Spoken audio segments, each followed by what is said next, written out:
rebel force has penetrated the shield and landed on Andor. This is where the fun begins. A long time ago, in a galaxy far, far away. This is Rebel Force Radio. Your source for the Force. Star Wars news and commentary. With Jason Swank and Jimmy Mack. I've seen Star Wars 500 times. Star Wars #1! This station is now the ultimate power in the universe. I suggest we use it. Now it's time for Rebel Force Radio. We would be honored if you would join us.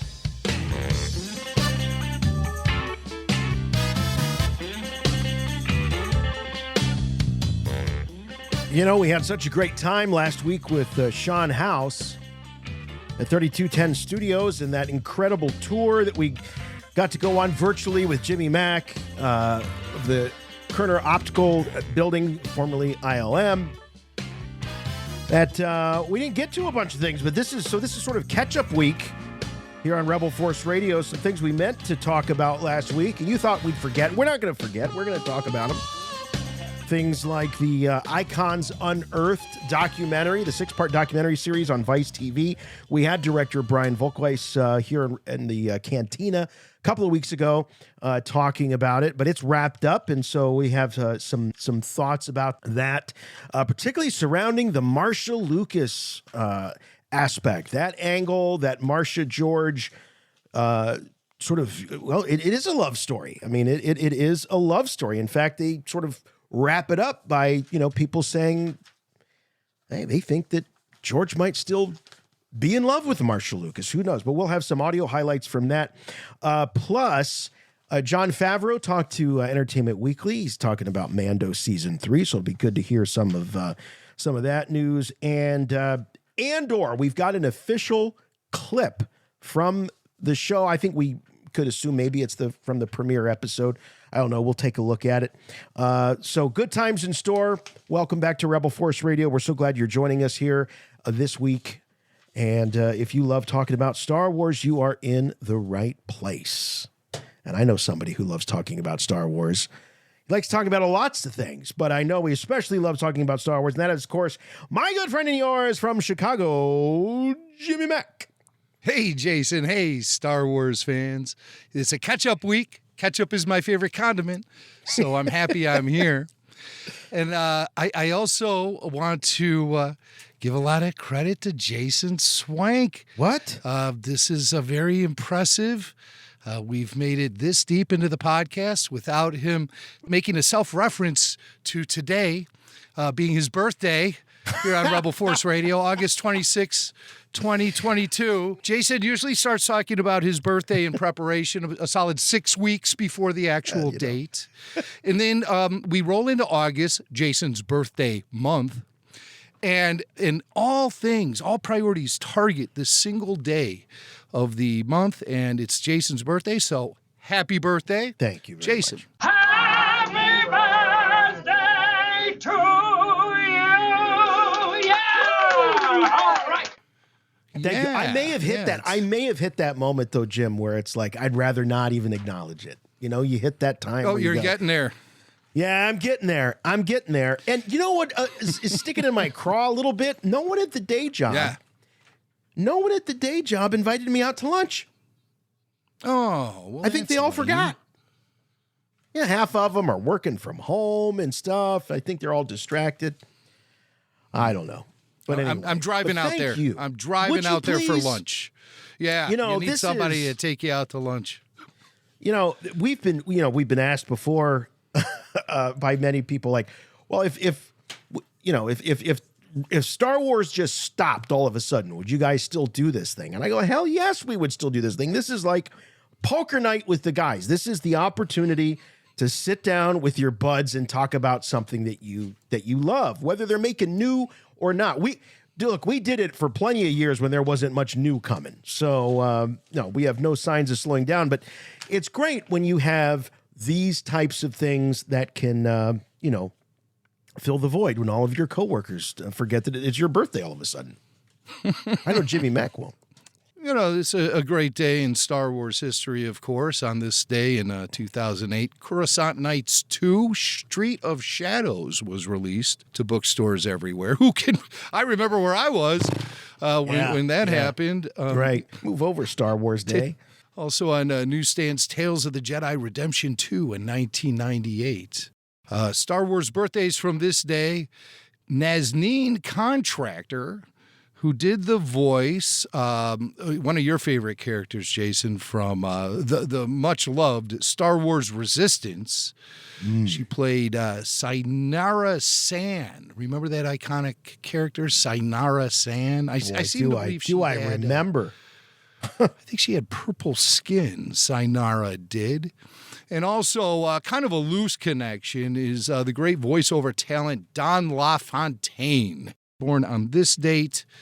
He's a voiceover artist, primarily known as the movie trailer guy from A World. That guy. He never did a Star Wars trailer, but there was a re-release of the Making of Star Wars documentary, the original one that aired way back when on ABC, I want to say in 77 or 78.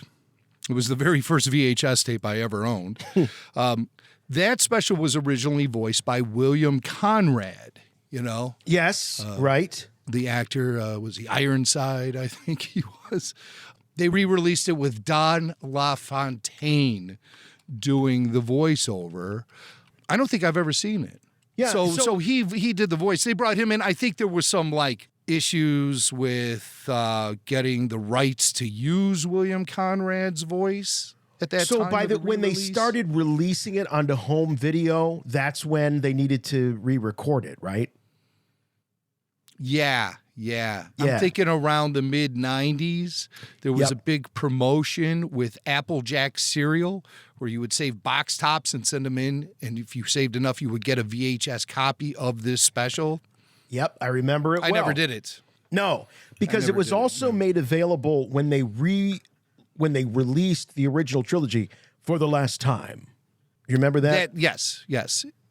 That was the before same the time. special editions. That was the Yoda, Stormtrooper, Darth Vader covers. Oh, okay. Yeah, I guess you're right. Yeah, On the VHS, THX release from the mid. That's right. mid 90s. But the one trailer that I remember so vividly and so excitedly was the one in 97 for the special editions, where the guy comes on. He's like, "For 20 years, the only way to experience Star Wars was on the small screen."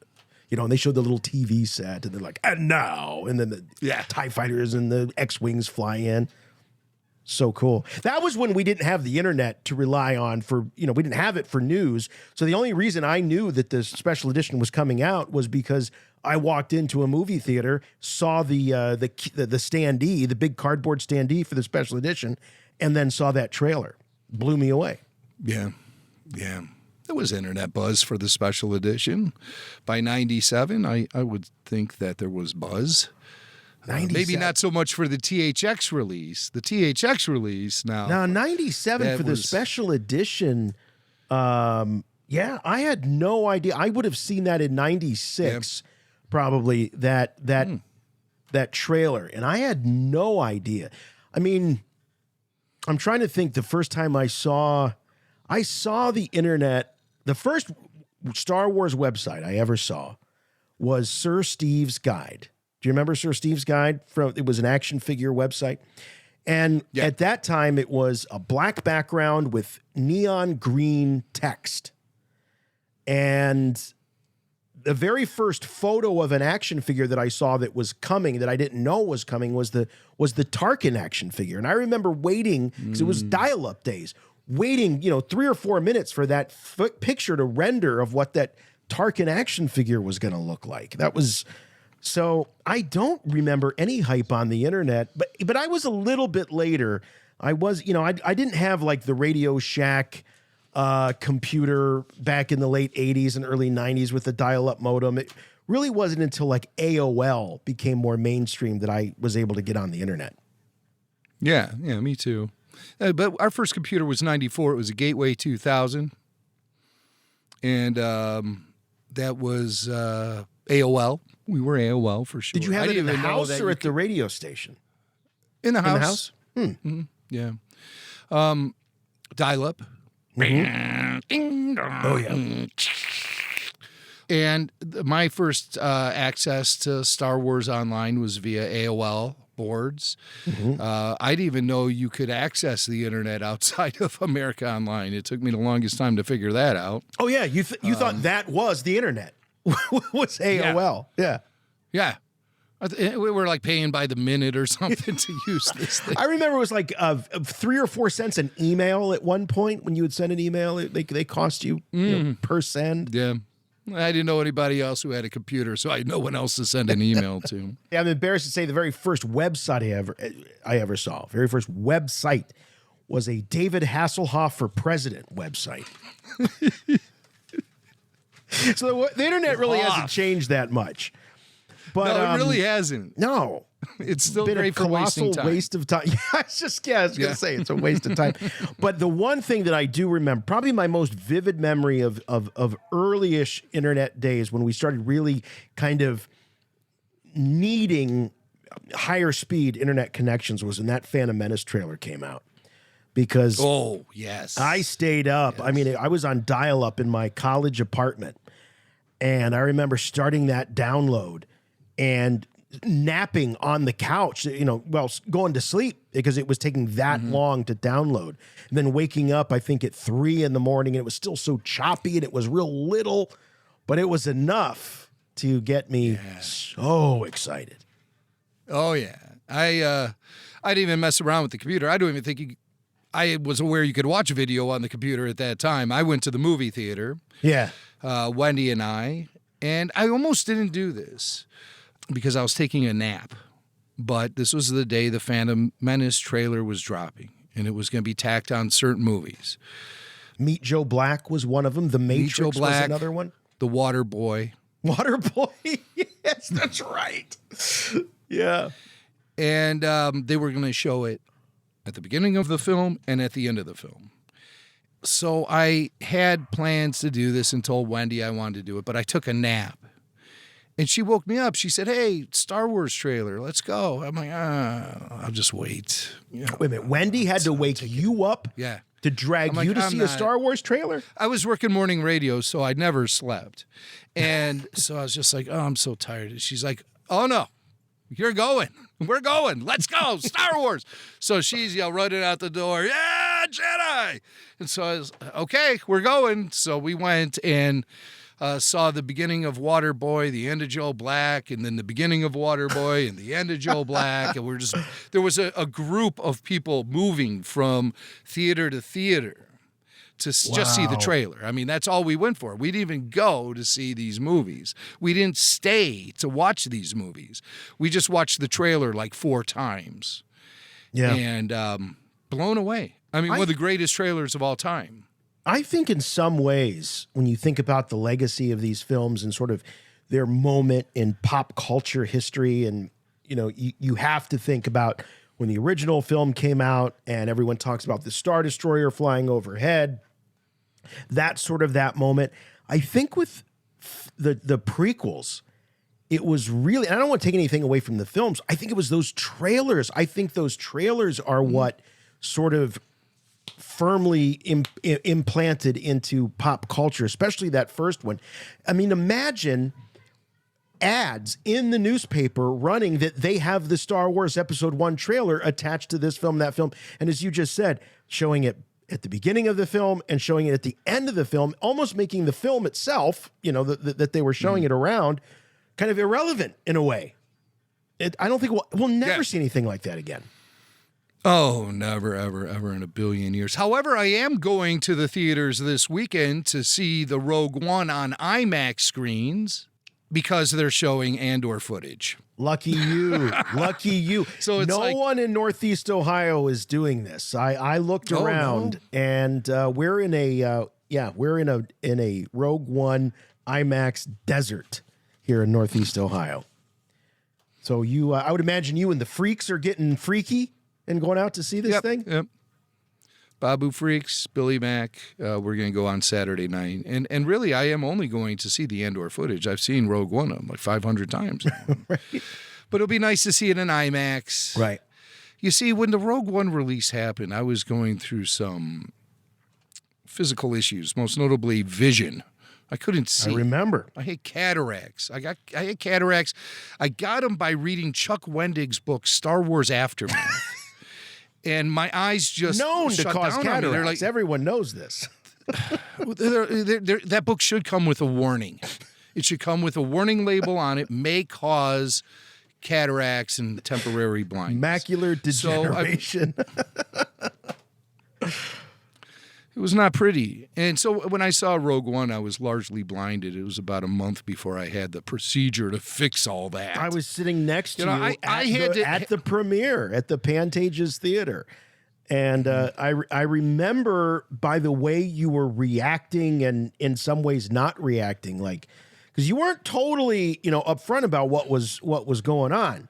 But there was something a little bit off, and it was only after the situation had resolved itself that you said, "Yo, yeah, I was driving you around in that car totally blind."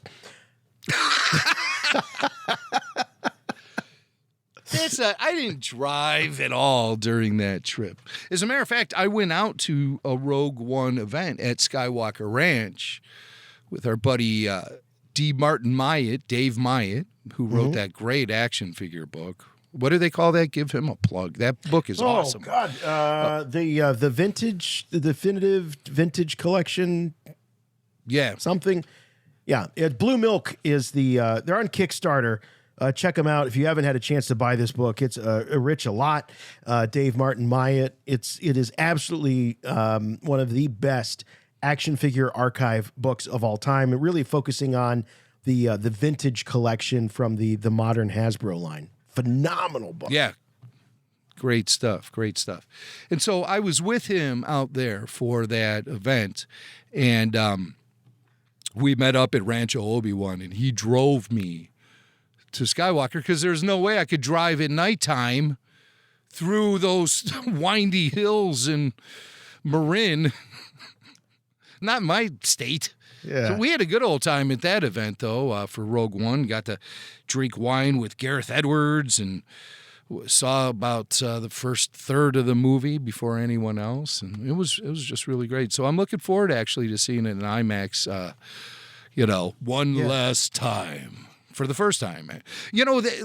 My vision was so bad during that when Andor, when he falls while they're trying to retrieve the plans on Scarif, and they're in that vault, and he gets shot at by Krennic and he falls. There's a shot of him and he's like, you can see him laying there on a platform or something. To me, I just thought he fell into the abyss. I thought he was dead and gone. I couldn't make out that he was laying there like that he fell like 6 feet or something. I thought he was a little more than that, but it wasn't into a void like you thought. Right. And also at the end when they're kneeling on the beach and the shockwave from the Death Star blast is approaching them, I just saw the screen sort of fade to whiteness. I didn't really even acknowledge what was coming at them. No, I could just make out the characters, and it was really, really, really frustrating. And so just be careful if you're going to be reading Chuck Wendig's Star Wars Aftermath. That book does come with a warning on it. Blind you. And you heard it here. They should recall those books, quite honestly. I was looking at the page, and all of a sudden the whole middle of the page was just blank. Yeah. It was like my brain is telling me that it'd be better to just read nothing on a page than actual Chuck Wendig words. Go see a doctor. Go see a doctor. Hey, before we get into the news this week, we got to cover what happened this weekend. This was something else. We met this guy at Star Wars Celebration. We lovingly refer to him as Baby Belushi. But Jim, your love of the Blues Brothers and John Belushi and classic SNL with all those Chicago roots goes back a long time. So when a Blues Brothers convention, official convention, showed up obviously you were going to go there. I can only imagine Yeah. how excited you were. You and Billy Mack. Well, the Belushi family is from the Chicago area, and they grew up about 20 minutes away from me. And we always loved the Blues Brothers and John Belushi and Saturday Night Live growing up in the 70s and 80s. And when that Blues Brothers movie hit, it was a real big deal because this was like the first really big movie that was shot in Chicago in a long time and made a big deal about the location shooting that was going on and everything. And we just loved the Blues Brothers. As a kid, the album Briefcase Full of Blues was a big education for me in blues music. And that's something that I've really become like an aficionado of over the years. No question about it. And so John was just really a great guy, and he was like a hometown hero. And his death was pretty big news to us. I remember Billy Mack saving the front page of the Chicago Tribune when John died. I later in life got to meet Dan. I got to meet Jim, and I actually went with Kyle Newman once to the Chateau Marmont on Sunset Boulevard in Hollywood, because his wife was involved in a fashion shoot up in the penthouse. And so naturally, me and Kyle had to be there. And we went down to the pool and everything just to kill some time while they were working. And I trekked over to the bungalow where John died and paid my respects. And so I've always loved John Belushi and stuff. And so when we met Chris Sorrentino, a.k.a. Baby Belushi, in Anaheim, we became fast friends, because he's more than just a lookalike or a cosplayer. He there's something about the spirit of John he authentically embodies. And I thought, wow, with his spirit and the uncanny lookalike that he is to John Belushi, Jake Blues, we should take him with us to this Blues Brother. They call it Blues Brother Con, but it was more of a music fest. What made it really, con, it was held at a prison. Okay. Get it? Convict. I think that's what they were playing. Okay. All right. So I thought it wasn't like your typical. It wasn't a convention. No. They didn't have a dealer room full of Blues Brothers merch. No. It was a music fest in the courtyard of the old Joliet prison, which hasn't served as a prison 20 years. It's completely run down. It's a historical site now, and they do tours. There's haunted tours. There's a haunted museum right across the street. There's all kind of crazy stuff going on there.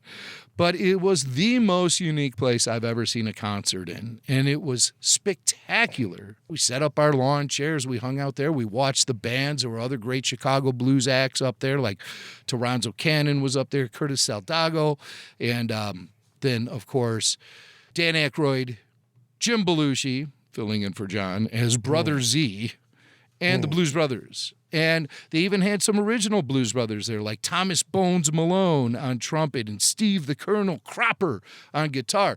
The original guitar player who played on Soul Man by Sam and Dave way back in the day. And then, of course, Blues Brothers made that cover very famous. These characters emerged out of a legit love and appreciation for the blues by Dan it was Aykroyd totally and John legit. Belushi. It wasn't All of about the musicians making fun or spoofing or anything like that. No, they took blues very seriously. And when they performed, it was a very serious event. Now, this event here at the prison was, I think they took their music very seriously, but it was a fun party. They're all older guys now. And it was just a great event. And so we went out there. I picked up Baby Belushi at the airport. And we were primed by the time we got there on Friday, ready to rock. He brought the spirit. He was dancing. He was talking to everybody. People were lining up to take pictures with him. Oh, I bet. I bet. And so as things happen in the RFR world, only one person was able to take control of that situation, and that's our good friend Tyler Page, who somehow became Baby Belushi's handler. When the crowds got too big, he was able to shuffle Chris away from everyone. But people wanted to give him money to take pictures with them. Wow. sit on my wife's lap, dance with us, everyone wanted to party with Baby Belushi. And he was so committed to it because there were other people there dressed up as Blues Brothers and everything. But as soon as it got dark, those sunglasses came off. Not with Baby Belushi. No, sir. He was committed all the way till the end. So I put together a little video package of what was going on there just to sort of share with you what the weekend was all about. And this video will be up on our YouTube channel by the time this show goes live. 2 days in Joliet, Illinois with Baby Belushi, the Babu Freaks, the Mac Brothers. Here we go. It's outside our hotel room. As you can see, we're ready to go. Oh, here he comes. Look at this guy. There's Baby Belushi. So we're in the car. And listen, we're not even at the event yet. We run into the Bluesmobile out on the streets of Joliet. So we took time to take some photos with it and then, just get a good look. There's Billy Mack and Tyler in the background there.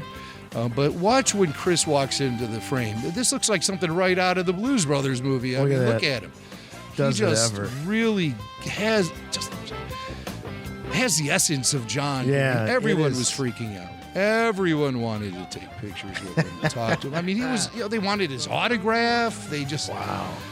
Yeah. And so this was going on. Oh, there I am with the Bluesmobile. Joliet Jake. Look at this. Now look at that. There's Carrie Fisher. This is a street art, a Blues Brothers montage outside the garage in Joliet. This popped up for this event, or was this? No, I think it's been there. I think it's been there for a while. Wow. Yeah. But, you see James Brown there. Have you seen the light? There's the Penguin, the Nun, the Bluesmobile. And for those of you saying, talk about Star Wars, yeah, we are. Carrie Fisher was in this movie, folks. Carrie was. We talked to Carrie Fisher about the Blues Brothers the one time we did interview her, and she was, of course, engaged to Danny Aykroyd for a long time. There's a artist depiction of the car, the Bluesmobile, jumping the bridge as it was drawn. And then look at that. That's just beautiful artwork. Wow. And there's the Bluesmobile right outside of the Joliet prison. We're on a mission from God. There's our buddy Chris. Now we're at the prison itself. And so Chris is ready to go in there and party with everyone. And this prison figures in the film, right? This is where they this is an actual shooting Belushi location. From the prison. This is the prison where, John Belushi shot. Those are the gates he came out of at the beginning of the movie when Dan Aykroyd picked him up. Of course, the lovely Wendy Snyder is showing Wendy's up. there. There's Billy Mack. There's Tyler Page. Tyler, the room mother, keeping it all together. But security shaking down Baby Belushi. Oh, what's in that pocket? I wonder. Look at that. Brian Klein. This is a scene from the movie here where Frank Oz was actually the prison officer who was checking John out of the prison. And so, I mean, here now we're actually getting into the prison courtyard here where there's scenes from the movie shot there. With what do they do with this prison now? It's a historic landmark, a historic location where the city of Joliet, I believe, owns it, and they treat it as a museum now. And they give tours and stuff. This is the first time it's been open. There's the Penguin. They're punishing him for his bad mouth, filthy language, bad attitude, and she's saying, "No, I'm not gonna hit him." She was afraid she was gonna get thrown out. There, she gave him a good little smack there. She's laughing about that. So we're out here hanging out. That's the license plate to the Bluesmobile, and fans all wanted to take pictures with him. A lot of people were dressed in Blues Brothers garb. And then here's Baby Belushi just getting his groove on there. Everyone was enjoying this. And, I had the family out there, too. The Mac boys were out there, and they just really enjoyed having Chris and his energy as part of our crew. Do they do this every year? Was this a one-off? They say this is the first annual. Here's some fans of Chris's. These guys host a podcast called Galaxy of Film, and look at this guy's shirt. Written and directed by Ryan Johnson. I thought it would say wrecked and ruined by Ryan Johnson. So then I just kind of, you can see we're in the prison courtyard. It was the coolest venue I ever attended to see a concert. Oh, here, turn this up a little. We get some music here from the Blues Brothers themselves.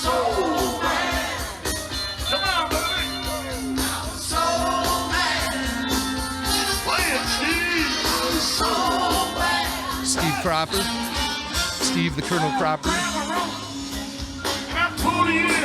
I thought Jim did a pretty good job. You know? There'll never be another John. No. But we have Baby Belushi. Yeah. And then Jim doing his thing. Yeah, look at it. He's still working it. Look at it with the legs. They got the dancing going on, you know. That's very good, you know. It's a nice little tribute to John Belushi, Joliet, Jake Blues. Just being there, you know, on an actual shooting location. Yeah. Oh, John's wife, Judy Belushi, was there. It was just a really, really fun weekend. Unfortunately, Saturday turned out into something of a washout. We only hung out there for about an hour. The rain just dumped, and then it cleared up, and they canceled everything, and the rain never came back. And there we are at the end of the thing. Blues Brothers Con, a blessed event at the old Joliet prisons. Wow, man. I'll post that video up on YouTube. Cool. Yeah. Yeah, it was a lot of fun. I mean, it was just a different kind of experience, a great way to sort of cap off the summer and just have fun. It was just having fun. We partied like crazy too. Oh, I can only imagine. I know when Mac goes completely dark over a weekend and I don't hear from him like at all, and he's not responding to texts. I know Jimmy Mac's having a good time, and I knew it was fun. I knew with Baby Belushi out there, and then I saw the pictures and the whole family was involved. I go, oh, he is knee deep in all of that. I was in heaven. All of that. We had a time. blast. Yeah, that's so awesome. thanks to Chris Sorrentino, Baby Belushi. You can follow him on Instagram at Baby Belushi. And also you can give his podcast a listen to because he gives a full account of the events over the weekend. His podcast is called Super Live Adventure. You could find it on iTunes, wherever, you know. And the episode is called Rat Jam, August 23rd. Not safe for work, let's just say, but good humor. It's Chris and his buddy John, who is a writer for Impractical Jokers. And Chris was actually on an episode of Impractical Jokers. We had that clip, I think, some time ago. He's a guy who peed on Sal's leg. Yes. The peeing guy. So, yeah, he added a great element to our weekend and a lot of fun, energy, and he fit right in. He's an honorary Babu freak now. And, so we'll definitely be hanging out with him again in the future. And you know what? He's a great Star Wars fan, too. We had some discussion about Star Wars. Star Wars. In fact, we did a Cantina interview with Chris, and I don't know if that's made its way onto YouTube or not, but it's certainly it's there. It's on the podcast. You can check it out on YouTube as well. So Chris and Tyler, they got to see my the new location of my Star Wars collection. They got a sneak peek? They got a sneak peek. And I felt weird about it because it's still very much a work in progress, and I want to do a big, but they were blown away, so that gave me a lot of. Well, it's good. Yeah, but you have those beta testers. They were definitely beta testers. But I mean, Chris had to see it because who knows when he'll be back here next? Maybe next year for Blues Brothers 2. But I wanted to show that off. And Tyler, of course, Tyler's a member of the family. Oh yeah. And hopefully I'll get you out here too. But yeah. It's really the end of an era because, for 15 years, people have been hearing on this podcast about the Star Wars room. The Star Wars room. And the Star Wars room is now becoming the Star Wars vault. But I think it's worth the transition. Absolutely. Yeah. So I hope to get you out here soon to hang out, too, with everyone. We want to do like a Chicago collection tour, where we go see a bunch of people's collections. And I think that would be a lot of fun. There are a bunch of big ones out in that area. Mm-hmm. Oh, yeah. Big ones. So that would be a lot of fun. Rebel Force Radio, baby! We are on a mission from God.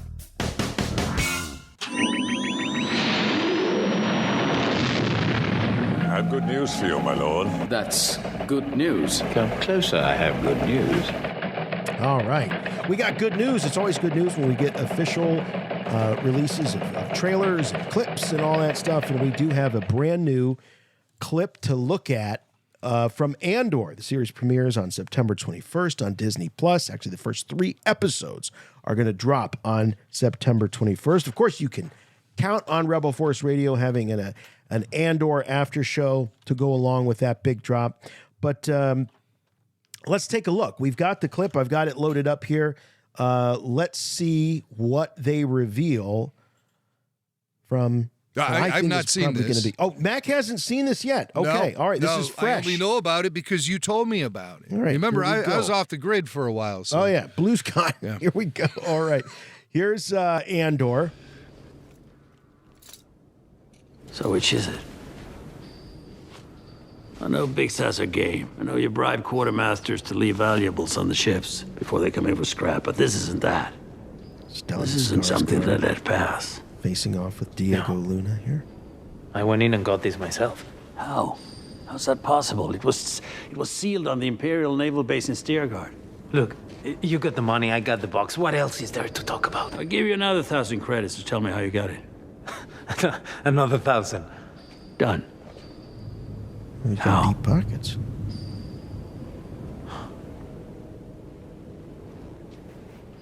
You just walk in like you belong. Takes more than that, doesn't it? What, to steal from the Empire? What do you need? A uniform, some dirty hands, and an Imperial toolkit. They're so proud of themselves. They don't even care. They're so fat and satisfied. They can't imagine it. Can't imagine what? That someone like me would ever get inside their house, walk their floors, spit in their food, take their gear. There it is, September 21st. Great scene. You know, you've got 2 fantastic actors there in Stellan Skarsgård and Diego Luna.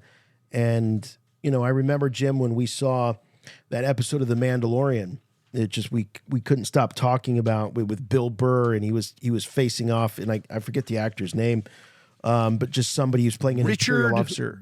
Richard Brake. Yes, Richard Brake. Richard Brake. And it was just it was a real masterclass in acting. There was, you know, not a lot of action, but the tension that was created between the two. I think this Andor show is going to bring us those kinds of moments, more of those kinds of moments. But what can we glean? We don't know very much about Skarsgård's character other than the fact that he is featured real prominently in all the initial PR. Though, as you pointed out in a few episodes ago here on Rebel Force Radio, according to IMDb, he's only credited as being in 1 episode. Yeah. Yet he casts such a big shadow, I feel, already over this series. Playing Luthen Rael is the character's name. It looks like Luthen is the guy who holds the door open for Andor to walk into a bigger rebellion than he's aware of. Yeah. It certainly sounds like Andor is part of some sort of movement because he accuses, say the character's name again? Luthen Rael. Luthen. I can't confuse that with Dathan, which is the name of Rey's dad from, according to this book, Shadow of the Sith. Swank. I could spoil this book for you and everyone too. Go for it if you want. Save me the time. But I'm not going to do it right now. Maybe if we have time. We might have time later in the show. If we do, then that's what I'll do. I'll give you a review of Shadow of the Sith. But Luthen, it sounds like he stumbled upon what appears to be a small cell of rebels. Let's just call them militia, you know. Let's just call them insurgents, whatever you want to call them. But it's a pocket of people who are standing up against the Empire. Yeah. And they're stealing from them. They're just being a nuisance to them. Yeah. Right? Kind of like how when we found Ezra at the beginning of Star Wars Rebels. Yes. It's very personal. It sounds like with what Andor is saying, that his gripes against the Empire are very personal, whereas Skarsgård, as you say, Jim, is going to open his door to a much larger world. Yeah. And so Andor's looking at him like, well, who is this guy walking into our scene and throwing around money this way and, trying to ingratiate himself to us, when at that time he might be realizing, hey, this guy has got deep pockets for a reason. It's because he's part of a much bigger movement than whatever petty business Andor and his crew are up to. But yet, petty or not, deep pockets or not, they both have the same goals. Right. And that's to irritate the Empire and cause problems for the Empire, and also raise awareness among all the people and let them know that they're being played by this Empire too. Well, and Skarsgård's character clearly sees some raw talent in Andor. How are you doing this? How are you getting in here? Yeah. And so those skills will open up a door for him with Skarsgård and his connections to the rebellion. I think Skarsgård has some strong political contacts. There are scenes with him with short hair, long hair, talking to Mon Mothma. Right. Dressed really fine. And then other scenes with him dressed kind of more like somebody who is trying to blend in. Yeah, right. So really interesting stuff. So we're about a month away from that. Mm-hmm. And that'll be really interesting. The buzz for Andor doesn't seem as strong to me as it was for Kenobi. And I guess, the star power of Ewan McGregor. Yeah. And also the fact that Obi-Wan Kenobi is such a legendary Star Wars character. Andor he's Disney canon, He's Disney canon, but what I keep mentioning to people as, I'm going about my daily life and they're asking me what I think about Andor, I say that, the buzz as far as the media, Star Wars fandom seems kind of, lukewarm. But the buzz with people who have contacts on the inside are saying, this is the show you've been waiting for, that this show is going to deliver. It's going to deliver big. And, when I mention that to people, they go, oh, yeah, kind of like how Rogue One delivered. Yeah, right. So it makes sense. Now, the Tony Gilroy factor indicates to me that there's going to be some Bourne Identity type stuff going on in this. Mm-hmm. I'm saying that having no idea what Bourne Identity stuff could be. You didn't see those movies? Introduced. I never saw any Bourne Identity movie. Really? I was on an airplane once, and I gave one of them, probably the first one, a few minutes, and I couldn't do it. Because at that time, I couldn't accept Matt Damon as an action hero. I just couldn't. I don't know what it was. He's always, Goodwill Happens or whatever that movie was. Okay, I'll tell you that I had a similar Bourne experience as you. I rented the first film, and because I heard, it's like a Bond movie for a new generation. It's because we hadn't seen Daniel Craig's Bond at this point when that first Bourne movie came out, and so it was like this is Bond for the 21st century. Rented it, got about halfway through, fell asleep. Thought, that's enough of that, and then that second Bourne movie came out, and there was so much hype, and it just crushed at the box office. I rented that when it came out and loved it. Then went back and watched the first one, was totally hooked, and then, every other Bourne movie that came out I saw, I really liked. Yeah. But I had the same reaction to you with that first one. But yeah, Tony Gilroy is the creator of the series.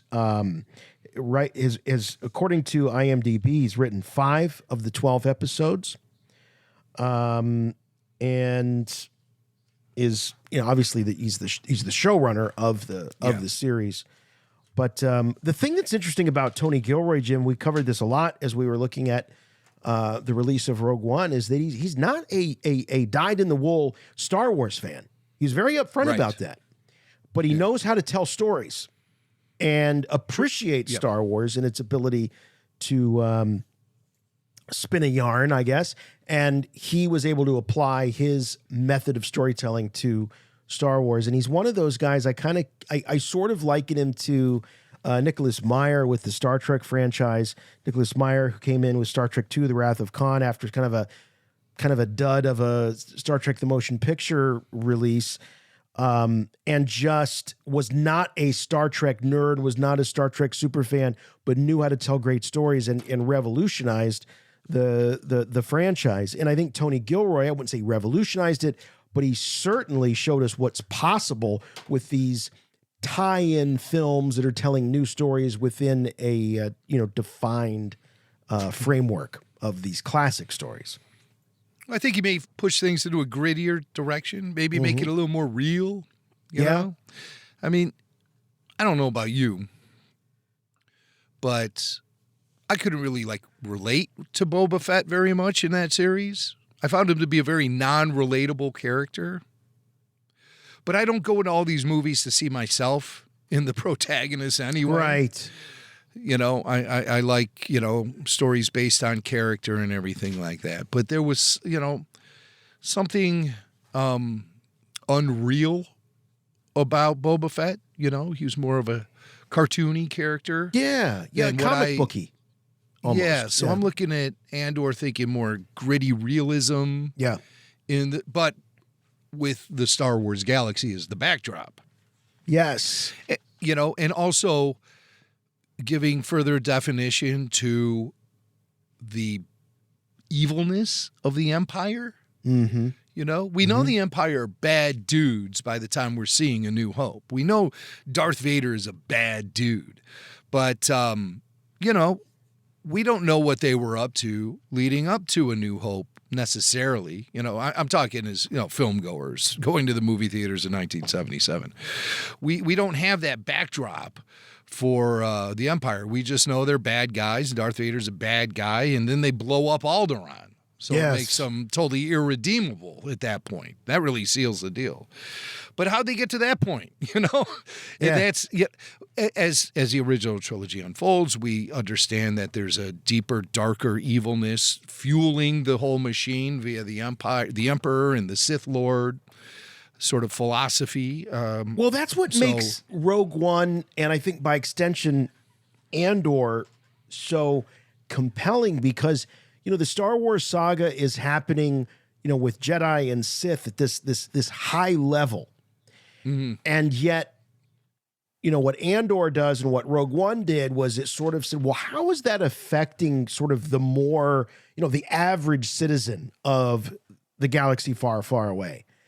And it does it in a way that, I remember when rumors of a Star Wars TV series were first coming out, and George would go out and he would go out of his way to stress how it wasn't going to involve anyone of any relevance to the films.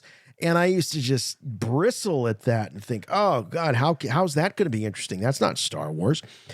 And, but Rogue One found this incredibly unique way of telling this story with these brand new characters, and then but then bringing them into in such a huge way, like literally bringing them into the action of A New Hope, or at the top of A New Hope. It was structured so well.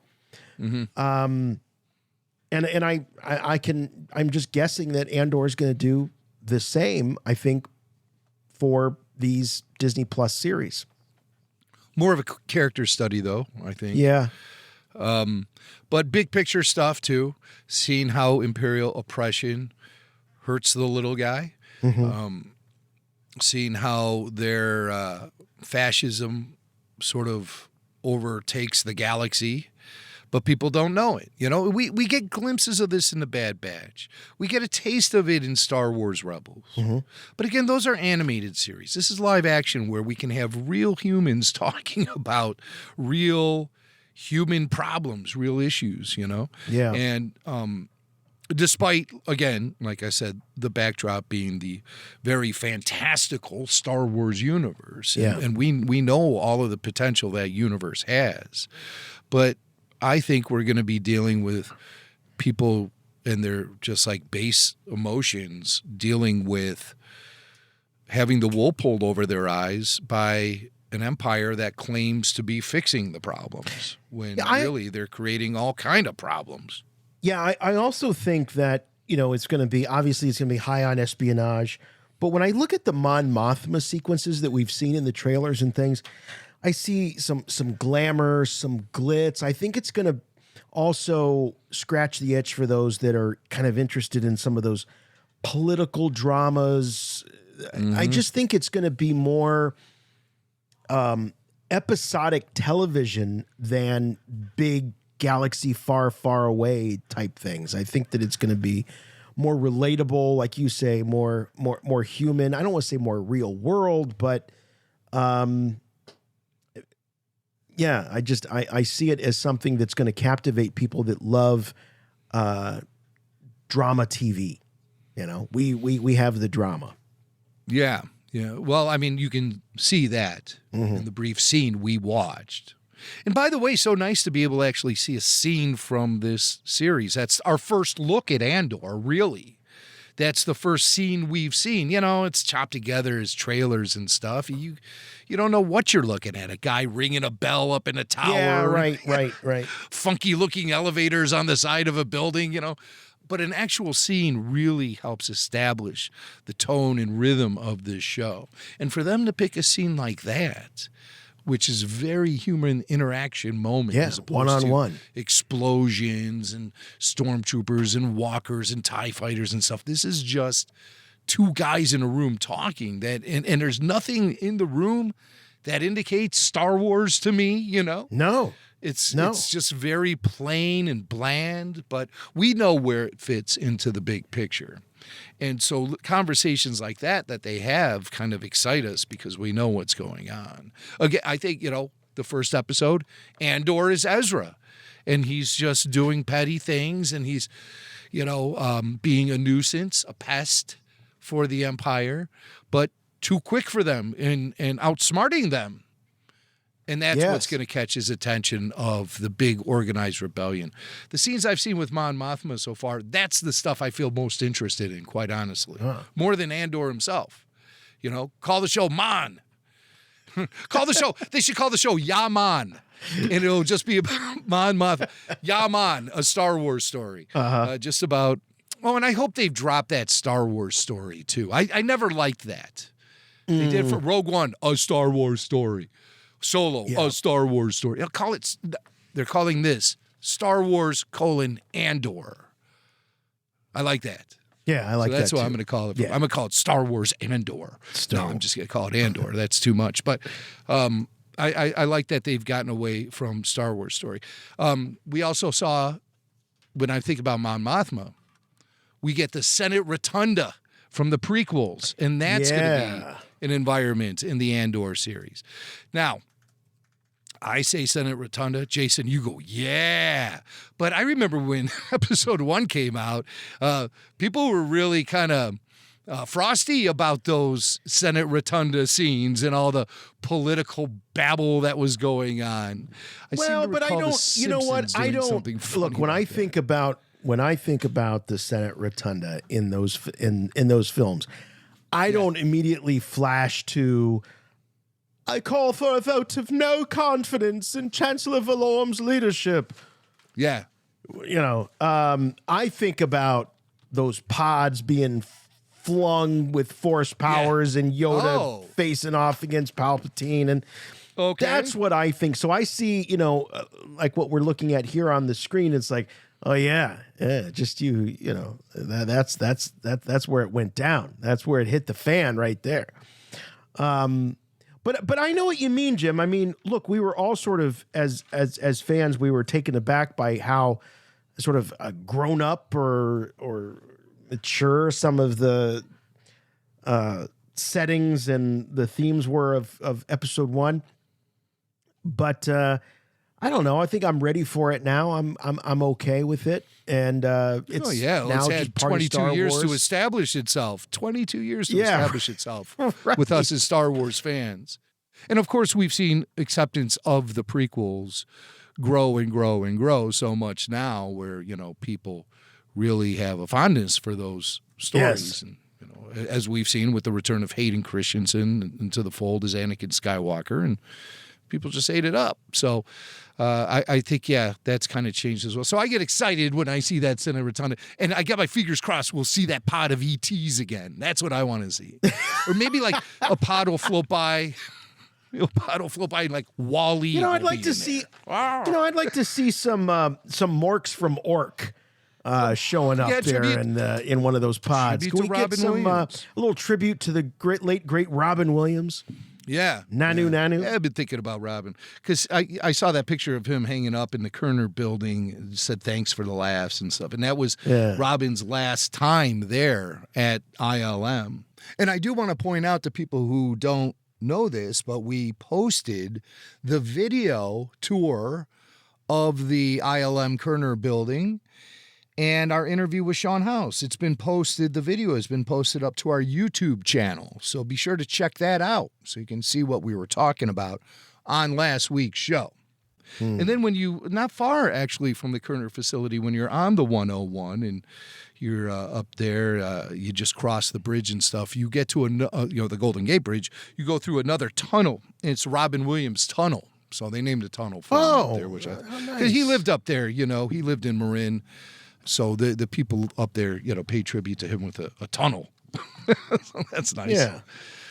That's nice. Hey, here's an interesting thing there. for you Harry Potter.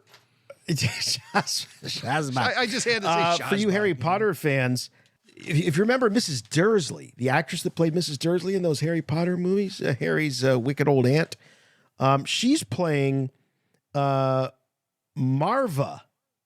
Andor in the Andor series. And I can only assume that that's Cassian's mother would be my guess.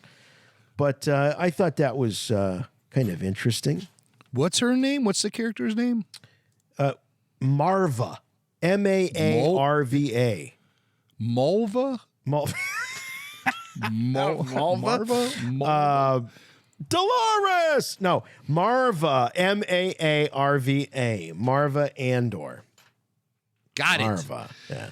Got it. So, she's featured prominently in that first trailer at the very end.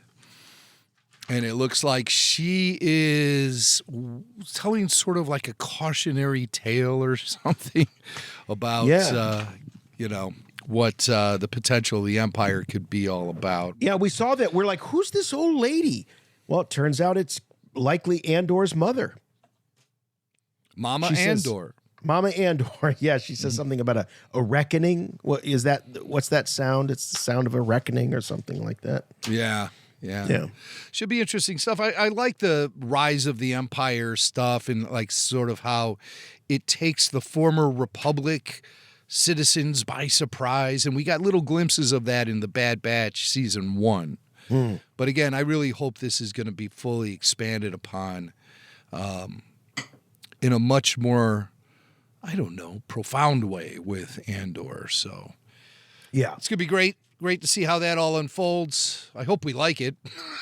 I think we're going to love it. I don't want to jump to any conclusions about anything, but we'll be doing Andor after shows, that's for sure. Yeah, no doubt about it. No doubt about it. So September 21st, Disney Plus. All right, let's talk Icons Unearthed. Man, oh man, I really enjoyed the heck out of that show. It found its way into my vacation. I just put it on. We were all hanging out in the condo there on the beach.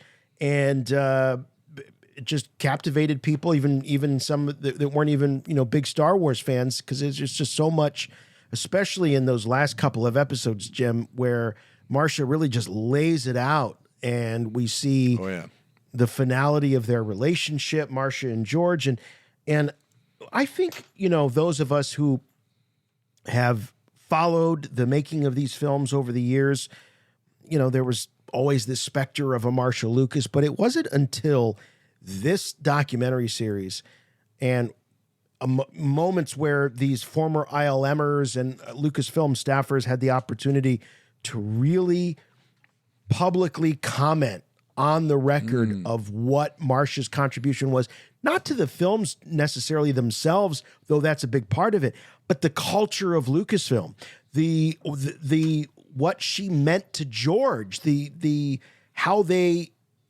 clicked as not just a couple on a romantic personal basis, but as creatives. That was huge. That was huge and very, very eye-opening. Something that, as I say, really captivated people that I was with on vacation that wouldn't call themselves big Star Wars fans, but great drama, great behind the scenes stories. Yeah, they were in it together. Inseparable, as some people may have said. Yes. And inseparable. But there were just too many differences between them, and it crumbled. What can you say? Yeah. It's hard to comment on someone's relationship from the outside looking in, no matter how famous they may be, no matter how many podcasts about their movies you have hosted. Right. It's hard from the outside looking in. But that was definitely the thing that made Icons Unearthed a cut above the rest of the documentaries that we've seen, is just the purity of the truth that comes through. Well, I mean, from a certain point of view, as always. Right. And it wasn't just about Marcia Lucas, too. I mean, Gary Kurtz is another one that infamously had a falling out with George Lucas. And for the longest time, I wondered why he wasn't involved with Return of the Jedi. And I think, just trying to rationalize it, I always thought, well, he was too wrapped up in Dark Crystal or something. But apparently Kurtz was planning on working on all three movies of the original trilogy. I think he thought he was working on Return of the Jedi when he wasn't actually working on Return of the Jedi. And it's confusing, too, because George gave Howard Kazanjian, a buddy of his from USC, another filmmaker, he gave him a lot of work to do in the post-production phase of Empire Strikes Back. Yeah. I don't know, maybe he brought Howard on while they were still shooting. I'm not 100% sure. But it just got to a point where Kurtz couldn't be trusted because he couldn't rein in Irving Kershner. Yeah. Who the budget doesn't care about... Irvin doesn't care about budgets. He wants perfection. And, budgets be damned, almost Kubrickian in that way. Which is something that I don't think we really understood about Kirsch. I think the George narrative, and by George, I mean the official narrative has always been that it was a really harmonious set and a very harmonious relationship full of a lot of love and respect between George and Kirsch, and there was a lot of trust there, and everything was great. Little did we know, at least I didn't realize, that Kirsch was going over time, over budget, and Gary Kurtz was allegedly not reporting the numbers accurately back to the bank, and George was the bank. So. Right. That was the problem. Yes. Is that they were covering things up. Yeah. And that never works out well. And George had taken out a big loan, right, with Bank of America to finance the film. And he's getting one story from Gary Kurtz, which is not the real story of what's going on. Right. Yeah. So this, of course, made George upset. He brought in his friend Kazanjian. And Kazanjian does say that, currently he reaches out to George Lucas and George ghosts him. George does not talk to Howard. Oh, I didn't catch that. Is that in the documentary? That is in the documentary. Wow. I don't know if I actually pulled that clip. I did not catch that. I assumed, by the way Howard talks in the documentary, that that he kind of came in and saved the day, so to speak, at the end of Empire and throughout Jedi.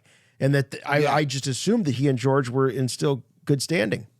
No, something, happened along the way. And I think it maybe because Howard maintained a friendship with Marcia, while George was out there actively working his friends over, the friends that they shared as a married couple. George was kind of pushing for loyalty.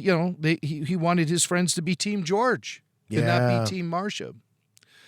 But but we'll get into that more because the Marcia Lucas stuff is pretty. And Brian Volkweiss did reveal to us a few weeks ago here on this show that it was Howard Kazanjian that led him to Marcia Lucas. No, we said it was Ken Ralston. Oh, it was Ken Ralston. You would thought, that's right. You would thought it was Howard, but it ended up being Ken Ralston. Okay, that's because Marcia contributed quotes to Howard's book from last year, the book that J.W. Rinsler wrote. Yes, Marcia had contributed to that book.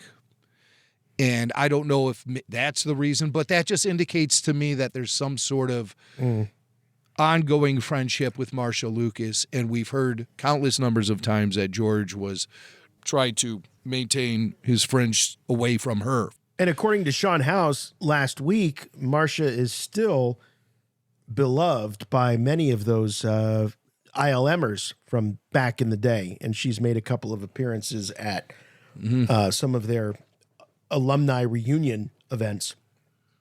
So that could be the reason why things are frosty between George and Howard Kazanjian. But things were frosty back in the day between George and Gary Kurtz. And so Howard tells a story on Icons about how Kurtz found out he was fired. He couldn't, not fired necessarily, fired, but relieved. How Kurtz found out he wasn't working on Return of the Jedi. I was in London to prepare, and Gary walked in. He said, "Hey, what are you doing here?"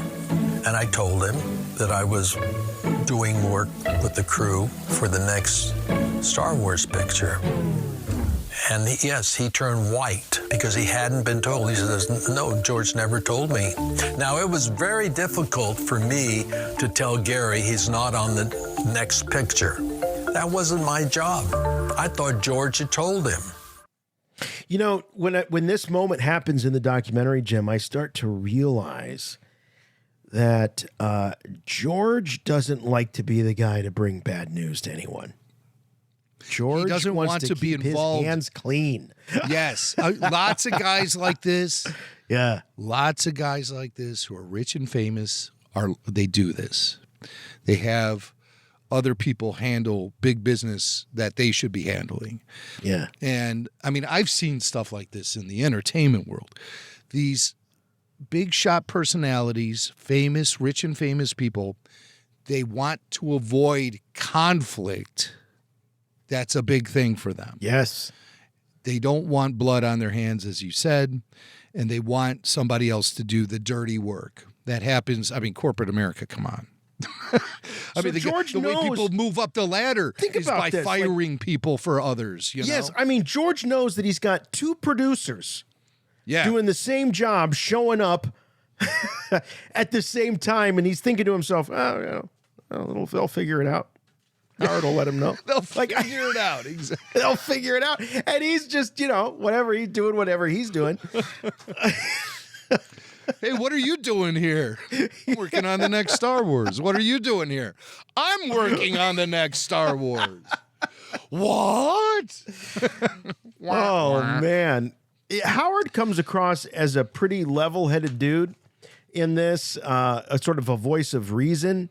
He doesn't seem to be, Team George or Team Gary. He seems to have a lot of compassion for Gary Kurtz. I think he understood the position that he was in with a guy like Kirshner, and knowing also why Kirsch was picked to direct Empire, the relationship between Kirsch and George. I can imagine if I'm Gary Kurtz, how do you feel? George handpicked Irvin to be the director. They had that. Kirshner was George's professor at USC. I would be uncomfortable calling and saying, "Hey, this guy that you hired he's a loose cannon. He's blowing the budget. He's way over schedule." I can get it. I can understand that. Yeah. So things weren't all rosy there. But Kurtz did have Dark Crystal, and he went off and worked on that. with the Jim Henson Company. And he landed on his feet, I guess, after Star Wars. Yeah. His next gig wasn't too bad. So things weren't exactly rosy between George Lucas and Gary Kurtz. Things weren't also rosy between the cast and crew and Richard Marquand, the director of Return of the Jedi. Yes. Yeah.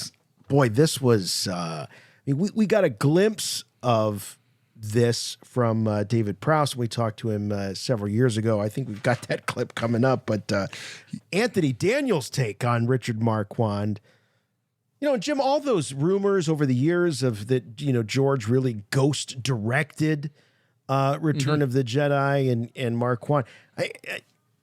It's clear that Richard Marquand did direct Return of the Jedi, for better or worse, but there were things that happened, in the editing and on the set that really kind of subverted his authority there. It seems like he was a director that had very little credibility with the cast, and it's almost like Jedi happened. I feel like Jedi happened from just the momentum of the first two films. Like it was a boulder, like in Indiana Jones or in Raiders of the Lost Ark, rolling downhill, and it just sort of happened on its own, on its own momentum, as opposed to Marquand being a real director's director and taking control. Yeah. Well, you had Marquand, who didn't have the respect of the cast and crew, and apparently didn't really have the directing chops necessary for a big budget movie like Return of the Jedi. You also had George Lucas, who was going through a divorce, and so he was kind of out of it as well. His head wasn't in a very good place. So he brings in Marquand, and Marquand, as we said, didn't really get the respect of the cast and crew, especially Anthony Daniels, who speaks very candidly about Richard Marquand, who is passed away. He passed away shortly after the film came out. I feel like wasn't long. But I always thought that people just felt like Marquand was incompetent or couldn't really assert himself.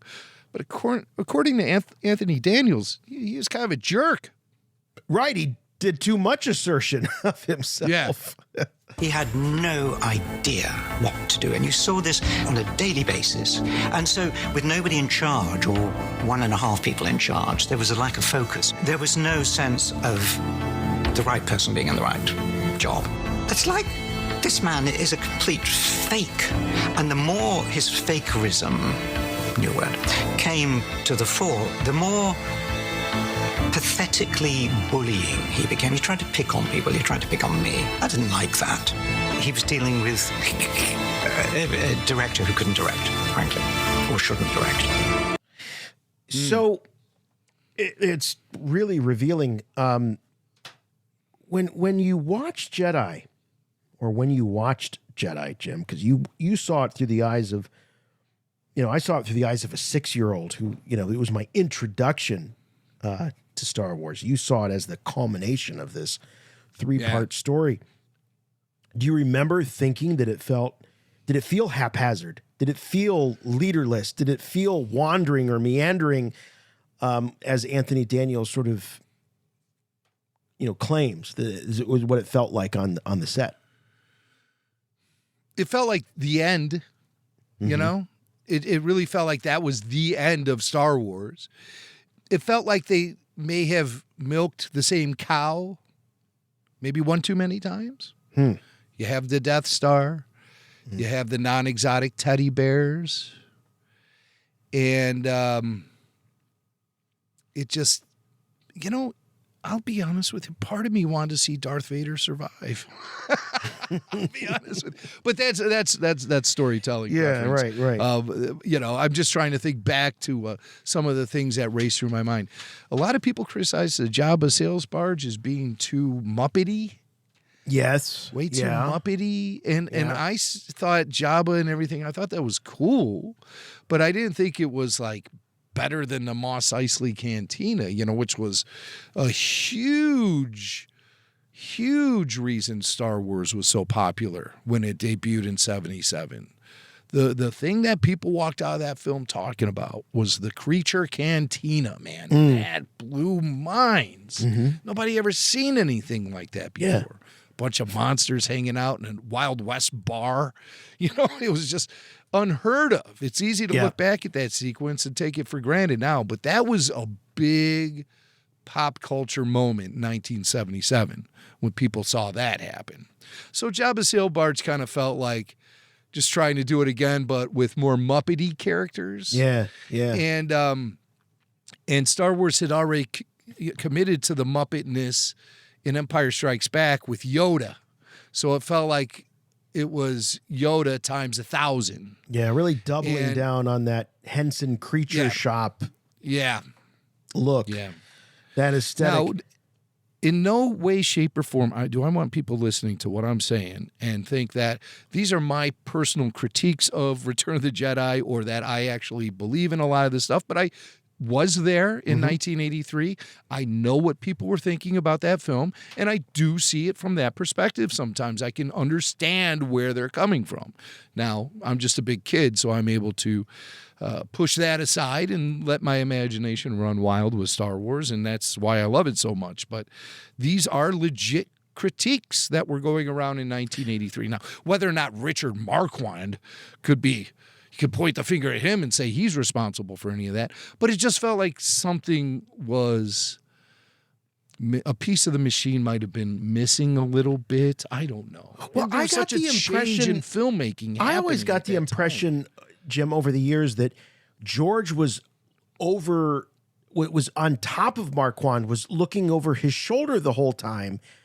And I don't get, after this documentary, I don't think that was the case at all. I think George was very distracted from his marriage coming apart, his business, his empire growing, the ranch, building. Marcia was taking a lot of that on, and with her out of the picture and their relationship decaying, he had to take some of that stuff on, and it was almost like, and you hear that in Anthony Daniels, that it was like there was no leadership there with this film and this story. Marquand just didn't have the respect of the cast and crew. I think there's also a clip of, if I remember right, there's a moment where Anthony Daniels is talking about how Harrison would take Richard, off to the side and talk to him. And the next thing you know, he'd have the close up, and Carrie Fisher would be slightly off screen in their moments. So it was a team effort. Harrison was directing the film. I mean, everyone was directing the film. Right. But yeah, you're right, Jason. We've heard others talk about Marquand in not such a flattering way in the past. The last time we spoke to David Prowse, Darth Vader. David Prowse is Darth Vader, the original Darth Vader. Last time we spoke to him, he had some really strong words to say about Richard Marquand that I think took us both by surprise. The third one was terrible. I mean, they had a guy, the director there was an asshole from beginning. Was that right? Excuse my language, from beginning to end. Never spoke to me all the way through the picture. Richard Marquand, yeah. Right. I couldn't have been happier when he died. Really? Jeez. Yeah, I would. That's the Dark Lord inside you no, coming seriously, out. that's how bad I felt against him. Really? For the way he treated me on the movie. Yeah. Well, Anthony Daniels, essentially calls him a bully, on the set. And he was picking on people. So you see that sometimes with people that come in and they've got that inferiority complex. They're compensating or overcompensating for something, and they don't have the chops. They don't have what's necessary for the job. And so they lash out and they start picking on people and belittling people. Anthony Daniels described this, and now we've got David Prowse describing it. The problem, Jim, if we go back to where our heads were when we talked to David Prowse, was that the specter of him being a leaker of that, of the big "I am your father" moment, the specter of that surrounded his comments, and so I tended not to take them so seriously at the time, because I'm like, I'm sure it was icy because you allegedly spilled the "I am your father" moment to the press. Mm-hmm. But looking back on it now, in light of what Anthony Daniels is saying, maybe that really wasn't the case, and it was more about just Richard Marquand not being the nicest guy. Right. I was very surprised when David Prowse said he was happy that Richard Marquand died. I was so happy when you hear me go, whoa. I said right to him, I'm like, that's the Dark Lord coming out of you. Yikes. He just another example of someone from the cast who really did not care for Mr. Marquand. So, we talked about how Richard was kind of listless at times on the set, and George would step in and he would shoot second unit stuff, or he would look over Richard's shoulder a bit because he was only going to go out to visit the set for like a week, Lucas, and he ended up staying there for the entire shoot. So obviously George realized what's going on. That's right. But also maybe George didn't want to be around the house. His marriage was falling apart. Right. And so we have some things from Marcia Lucas here. Before we get into Marcia, the wife, let's talk a little bit about Marcia, the film editor. And despite the fact that the two of them were starting to go in their own separate directions, George needed help with Return of the Jedi. This is fascinating. Brought in Marcia. I thought this was one of the most fascinating moments in the documentary. And I remember rewinding it a couple of times because I'm trying to understand where their relationship was at this moment. The way the documentary sort of puts it is that they had already decided that they were going separate ways. Yeah. And that George was not happy with what he was seeing coming back for Return of the Jedi, and he needed help. He needed somebody that he could count on. And he turned to Marcia, despite their personal relationship really on fire. He turned to her and basically turned the film, the edit of the film over to her. Yeah. So she talks a little bit about this and what she did to improve what she felt was substandard as far as the way, especially the way that Luke was being depicted. And of course, Brian Weiss talked to us about this. The fact that Luke was being portrayed as very angry in early edits of the film. And Marcia saw this and she didn't like it. So she talks a little bit about this. And, it does reveal that despite the fact that their personal relationship was in shambles at this time, George still respected her as a professional, and they were able to maintain a professional relationship through Return of the Jedi and the editing process. So here's Marcia. He pulled me in to cut Return of the Jedi. He gave me all the emotional scenes. Everything that had emotion, George wanted me to cut. Because the director had directed certain scenes where Luke Skywalker was very angry when Obi-Wan appears to him, as a ghost-like figure. That's not the way of a Jedi. So I had to recut the scene. And I had to find the softest reading I could find. And of course, the British director was having the British editor cut all the anger. I knew Mark had to be uncomfortable with that. And I knew there would be softer readings in the outtakes. And so I had to soften Luke's performance throughout the whole movie. Wow, just her insight. Movie. Yeah, incredible. Just her insight into the actor that is Mark Hamill. Her saying, I knew that Mark would have, it's like, I knew Mark, I knew he'd be uncomfortable with this, and that there had to have been buried in these dailies, there had to have been softer readings. And I went and I searched for all of those and stitched together the performance that, I can't speak for you, but that I feel is like the definitive moments in Luke Skywalker's whole trajectory as a character. Like Jedi for me is just like definitive Luke Skywalker. She specifically pointed at the scene when Obi-Wan appears as a spirit on Dagobah. I would love to see the outtakes of angry Luke in that moment, A certain point of view? What the you mother...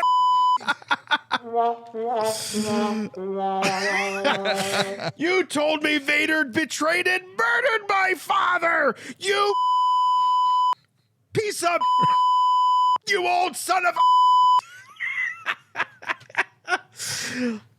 And then he's like, I don't have a sister, you dumb He's like, thanks. I don't know, Richard. That feels a little tough. What do you think? Yeah, wow.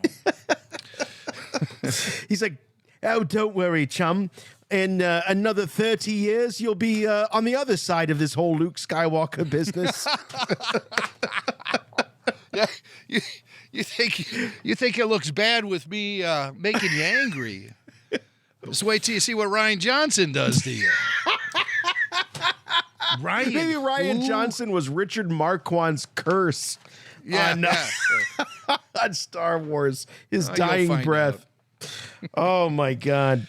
But, yeah, I'm with you, Jim. I want to see those outtakes, man. I want to see angry Luke, what we might have gotten.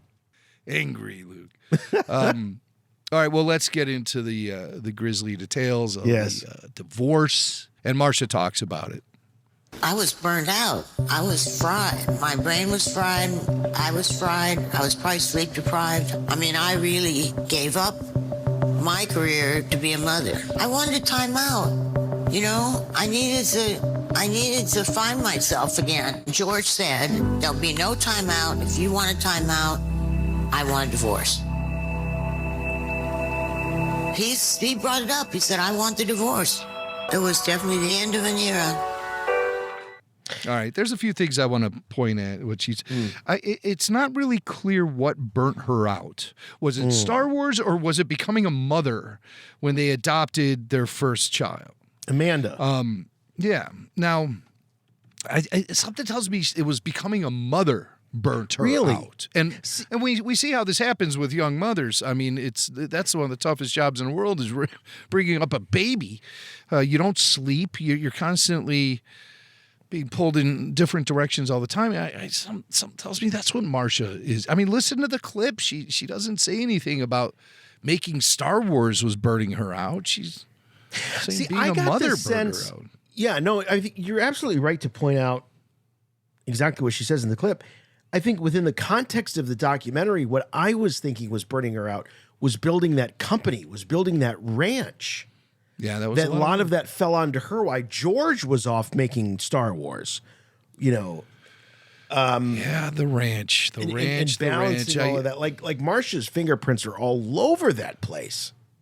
There is something that went down at the ranch that may have led them to their divorce, and ILM legend Richard Edlund talked about it in Icons Unearthed. He talked about, the clip will speak for itself.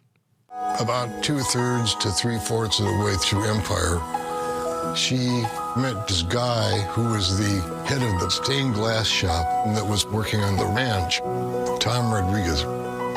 And it was pretty much obvious to a lot of the people, you know, working on the scene, there was something going on there. Something is going on there. Yeah. With Marcia and the guy who's installing this famous stained glass dome over the library in the main house at Skywalker Ranch, which Marcia was overseeing while George was putting together Return of the Jedi. Now, Richard said this happened during Empire. Yeah, towards the end of Empire, yeah. So this goes back then to the late 70s, this affair. And apparently it just became too unbearable for George to handle. What I had always read about George was that he was going to go off and make Return of the Jedi and then come back and step back and focus on family. Right. But he was never really given that chance because of the affair. Was there an affair? Is there an affair? Marcia talks about it. She denies it in this last clip. He just thinks I had an affair. He thinks I left him for another man. I never had an affair. The other man didn't have anything to do with my decision to leave. He wanted me gone forever with no contact.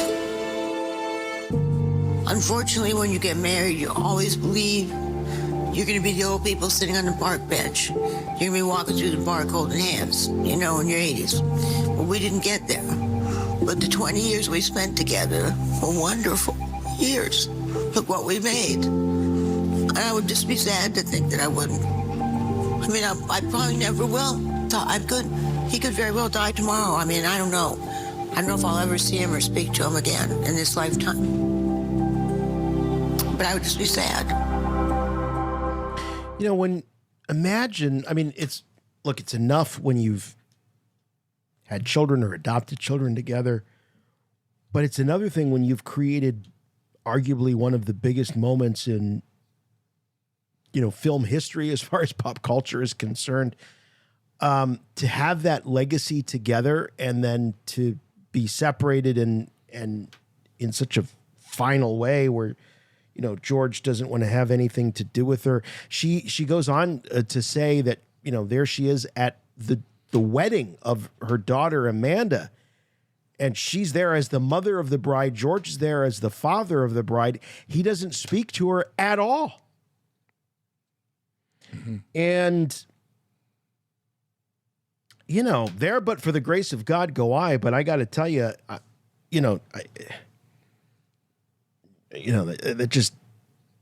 don't think emotion is George's strong suit. No. George we already know he doesn't like confrontation. Yes. Sent Howard Kazanjian out there actually firing the other producer. Yeah, did he go and did Kazanjian go out there and ask for the divorce from Marcia? Did he send him out there? No, Marcia says that George, said, look, there's no break. And you were mentioning earlier, what was it? Was it the motherhood? What was it that caused her to feel burnout? When she was talking to George about needing a break, again, we don't know. My perception was that what she was talking about was about building the business, building the ranch. Like, I need a break. I just became a mom. We're making these movies. Like, something's got to give. Mm-hmm. But maybe it wasn't. Maybe it was about motherhood and these sorts of things. But or it could have been a combination of everything. Sure. But, it's tough. She says there's no affair. There was no affair. Mm-hmm. But then she says, the other man did not weigh into my decision to leave George. So she does admit there's another man. Just play the very beginning of that clip. Sure. Because she talks in circles here. He just thinks I had an affair. He thinks I left him for another man. I never had an affair. The other man didn't have anything to do with my decision to leave.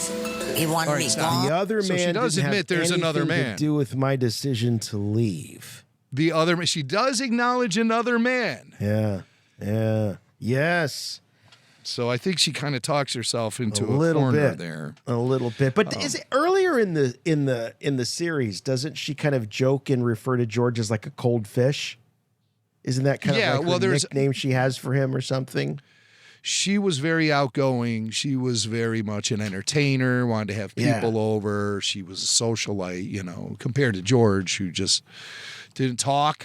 Everyone talks about George back in that era. Carrie Fisher said George didn't talk back then. Yes, and, on the set of Star Wars, they barely could hear him. He was very distant, very quiet. And, I mean, there's nothing wrong with that, but it just... After a while, their personalities, which were brought together because of their love of film, I mean, they met each other working in film, and it seemed like that was the backbone of everything they did, and all the people they hung around with were all involved in the film industry. It was like almost being in the mafia. And so think about that, those circles, Coppola, mm-hmm. And Spielberg, and it's just It's incredible. So she heard George, and to this day, she is still not permitted at any sort of function or affair that is Lucasfilm sanctioned or things that happen at Skywalker Ranch. Oh, so she's on the same guest list as us. Are we on the Marcia Lucas guest list? We could sneak in and nobody will notice. Everyone would notice Marcia Lucas. So, and I know this for a fact. But I had heard recently that not too long ago there was some event that was supposed to happen in Skywalker Ranch, and Marcia was not permitted to attend it. Wow. Yeah, so it's sad. But see, that tells me, that kind of personal. That tells me that there was, if there was an affair, George. If there wasn't an affair, George certainly thought there was. I mean, that's that kind of personal. You're dead to me, and I'm going to write you out of the history of this phenomenon that we created together. That doesn't happen just because someone says, "Yeah, I'm tired of building a business." The ICONS Unearthed film crew, the Nacelle company is what Brian calls his company. Mm-hmm. Those guys, they don't leave stones unturned. And they would go out and probably try to fully vet any sort of information that gets revealed by the talking heads in their documentaries. Mm-hmm. And you'd almost have to. And Richard Edlund is there, and he's not even just saying that she may have had an affair. He's saying that everyone saw it, everyone knew it was obvious, and he name drops the guy. He name checks Tom Rodriguez. Tom Rodriguez, the guy who made the Star Wars Tom, divorce. if you're listening to this episode of Rebel Force Radio, please show@rebelforceradio.com. Send us an email. Yeah. We'd love to talk to you, you home wrecker. But I mean, that's history. That's in the past. But you think about, Jim, that was 40 years ago, plus. Like, isn't it time to let, especially when you got kids involved, isn't it time to just let go of all of that? Yeah, I don't, it's a complex thing. And we've talked about how George is a cold fish, how he's not really in touch with his emotions. And that is probably, that's old news to him. He's remarried. He started a new family. He's, he adopted more children after Marcia left. He and Melody. And he and Melody have a child together. Yes, they have a child together. Right. Yeah. I remember that 60 Minutes episode that aired right as episode 1 was coming out, where it showed George, raising these young kids, these teenagers together. And it was like, wow, this single dad is, taking it all on, and he lives in this fairly modest house considering, what he's worth and all of that. And that was the narrative around George at the time. And I didn't quite realize. And there's pictures of Amanda. I remember seeing pictures of Amanda on the set of Return of the Jedi. George kind of walking behind her and sort of, it's sad. It's real sad. And so then after this, Marcia, she moved away. I think she moved down to L.A. with $50 million in her pocket. Yes. That was, I think, the settlement. And George, later that year, late 83, started dating Linda Ronstadt. So, and George and Linda have never, ever, ever spoken on the record about their relationship. And they were very careful not to be photographed together and all of this stuff, even like when they would walk into like a drugstore, she would walk in front of him and he would kind of lay back a little bit. People thought that he was like her houseboy or something. I don't know. He's like, that's George Lucas. He's like one of the richest filmmakers of all time. But so they were very, very quiet about all that. And Marcia does go on to talk about how, because they mentioned about, the Disney sale and how that impacted her, did not impact her. There were a lot of details in that divorce settlement that, George allegedly manipulated. I think she got a big chunk of the sale of Pixar at the time. But, she's still in it. From what I gather from the documentary, up until the sale of Lucasfilm to Disney, she was still entitled to a portion of that. That I'm not sure about. That stuff I cannot comment on. I don't really care either, because I just care about the human stuff going on. Right. For some reason, I have this number, 50 million, that's in my head as far as some sort of settlement with her. But she seemed to scoff at the idea that George had to make the third Indiana Jones to cover his divorce with her. She seemed to think that he didn't really have any problem covering her end of the deal when they separated. Right. But from what she understands, he used that as an excuse to get out of other things. Well, I'd love to, but I got to pay off Marcia. Oh, that's right. That's right.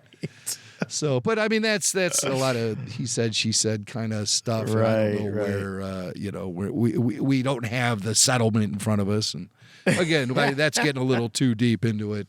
But a shame, she said it herself. That was the end of an era, and Lucasfilm in the original trilogy certainly does have a vibe to it that seems very locked into that era. Yeah. And I think Marcia might be responsible for some of that vibe, Mm-hmm. Of course, there is that cliched saying, behind every good man is a better woman and things like that. I mean, but there's some truth to that, too. I think Marcia did make George a better filmmaker.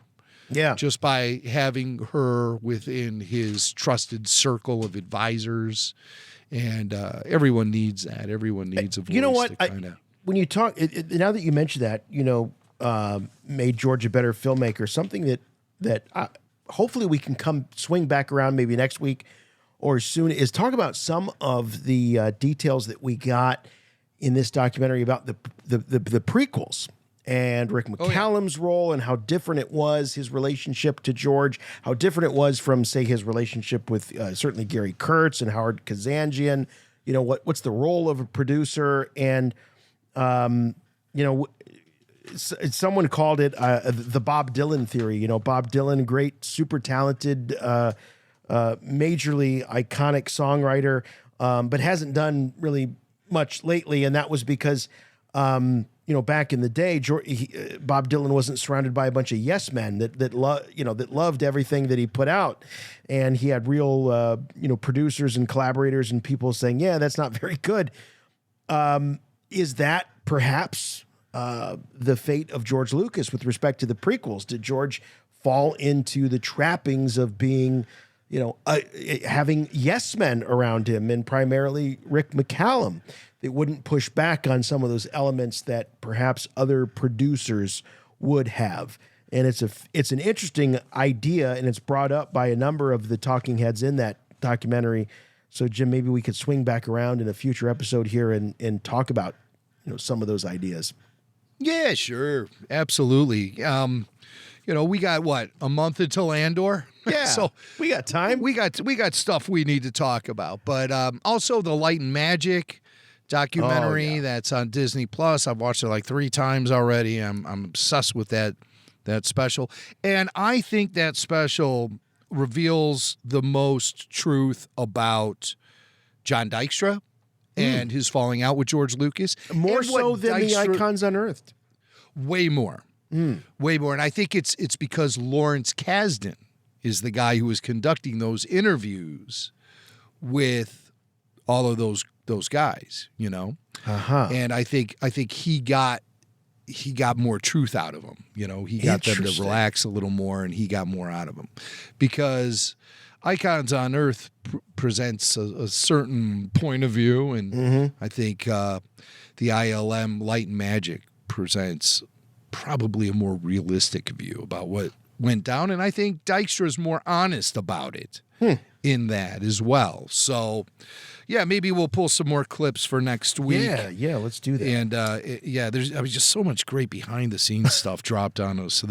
Between those two docs, it's crazy. Between those two documentaries, about the making of the original trilogy. But we need to also, instead of just looking back, we have to look forward too. We have to look forward to streaming series like The Mandalorian and what's next for The Mandalorian. And we have some clips from Jon Favreau. Jon Favreau discussed season 3 with Entertainment Tonight in some recently released interview clips that were recorded in Anaheim at the beginning of the summer at Star Wars Celebration. But we're seeing it for the first time. And Favreau talks about actually what's next for The Mandalorian in season 3. Well, we established in the Book of Boba Fett that there was an opportunity for the Mandalorian to be redeemed because he had transgressed against the against the Creed by removing his helmet. And among his group of Mandalorians, that is something that's not permitted. Now, we know that there are other groups of Mandalorians where they have different sets of rules. In the Clone Wars we saw with Dave and also with character that I voiced, that the Mandalorians are very different there. And so these different groups are coming together, and we're going to figure out how they all, the nexus point for all of those communities, of course, is their home world from which they're exiled, which is Mandalore. Okay. So we've speculated about this at the end of season 2 that it's going to come to a head between these two factions of the Mandalorian faith or belief system. Those that feel that it's inappropriate to show your face, and then there's that other sect. I like that John mentions, the character that I voiced in the Clone Wars, because I feel like that pre-Vizsla character sometimes gets lost, and it's like, wait a minute, there's a pause Vizsla, and we know that, that it's your voice too. So, it's nice to kind of hear him talking about that, because it doesn't seem to get brought up very much, except when we do our after shows. It just confused me so much in season 1 of The Mandalorian, where they really stressed that there's no way a Mandalorian could take his helmet off. And I'm like, geez, Favreau, didn't you even watch Clone Wars episodes you voiced? As Vizsla's walking around all over the place with that helmet off. Right. And a lot of other fans were asking the same question. But then you just take a breath and you say, all will be revealed. Right. And I hope it's a situation where they were always planning on this for the story, as opposed to halfway through season 1, somebody says to Favreau, hey, Paz Vizsla has his helmet off a lot. It's like, really? I never watched those. Yeah. No, he did? Yeah, he did. Oh, no. I didn't know this. This is not right. Wow, how could he do that? He was betraying his warrior ways. Favreau would lay it on thick for those reads of Paz. Oh, man. Yes, he did. He would lay it on thick. Which is, it's fine. It's no problem. That's not a criticism, but it's funny to think about. Yeah. So Favreau continued to talk about how he and his crew are exploring a certain timeline in the Star Wars chronology, which, it adds up when you think about their series that they've done and where they were placed, between the original trilogy and the sequel trilogy. But I didn't realize that this is an area that Favreau is actively exploring, like, this is your territory. Here, he talks about it. All the shows that we've worked on, whether it's Mandalorian, Ahsoka, Book of Boba Fett, now Skeleton Crew, they all exist within the same time frame. They all exist after Return of the Jedi. So between, I guess you'd say, between episode 6 and episode 7, there's 30 years there that's somewhat unexplored, certainly on the screen. To some extent, it's been explored through fiction and through extended universe stuff. So there's a lot of room for us to tell stories, and there are a lot of characters that are in play because we know who's around at that time. And so in The Mandalorian, we begin to introduce those characters. We begin to remind people who knew them already, or if you aren't familiar with the other work and you just are coming in through this show, we're introducing them for the first time. And this affords us the opportunity to have stories that interconnect and characters that go from one story to the other. And that creates a very rich fabric for us to explore. So it's very defined. The sort of the Favreau timeline is very defined as being between episode 6 and 7. Jimmy also mentions Skeleton Crew, which is something we know very little about at this point. But I'm sure it'll be a hot topic here on RFR in the coming months as we learn more about it. But it's the next big thing from the Favreau-Filoni duo. Yeah. It really seems like Favreau is putting his flag down in that era following Return of the Jedi. So let's see what he can do with it. He calls it the extended universe. I love when people do that, because we used to call it the expanded universe. Yes. We were very, very specific about that. And then you could always tell a sort of half fan when he'd call it the extended universe, and you would call him out on that. It's not extended, it's expanded. Kind of like my waistline. Yeah. But I'm just busted Fav's chops, and I call him Fav. Favs, is that the way you two chat when you see each other? Fav. Favs. I call him Fav, or sometimes I'll call him Favs, like a plural thing. That's when he's being more Favreau than Favreau. And so, we have that relationship, me and Favs. All right. Well, before we let you go, let's go and see what you have to say as we check in with the old voicemails. You must contact me. Play back the entire message. What message? Message, Arthur, the message. The Emperor commands you to make contact with him. It's a trick. Send no reply.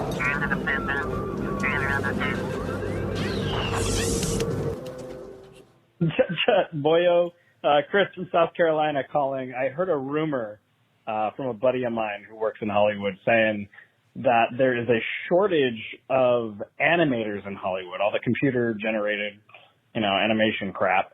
And one of the shortage reasons is that Facebook hired all of them, or Meta hired a lot of them. They're poaching all the talent to build the metaverse. They need the animators for the metaverse. The reason I bring this up is watching Kenobi, and trust me, this is not a criticism necessarily. Hayden Christensen looks a little old. Again, it didn't bother me necessarily, but seeing all the amazing de-aging that they've done with Luke and with Samuel L. Jackson in some of the other movies, I felt like they could have done a little bit more to give Hayden a little pump of youth.